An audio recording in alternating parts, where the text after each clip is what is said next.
এই পানি দিয়ে এখন এই স্বচ্ছ পানির ভিতর দিয়ে এখন পার হব।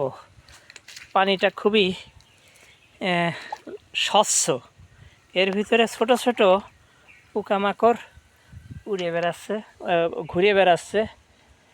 এখানে এই পানিটা স্বচ্ছ আয়নার মতো ঝকঝকে, দেখে আমার ভালো লাগলো। পার হয়ে ওপারে গিয়েছিলাম একটু প্রাকৃতিক দৃশ্য দেখানোর জন্য। আর এইখানে একটি বয়সী আম গাছ, এই আম গাছে আমের মুকুল এসেছে, আর ছেলেমেয়েরা এখানে বসে বসে আম খায় আর এই গাছে ওঠে।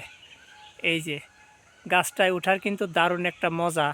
এইখানে বসে ওই দিকের প্রাকৃতিক দৃশ্যগুলো প্রাণ ভরে উপভোগ করা যায়।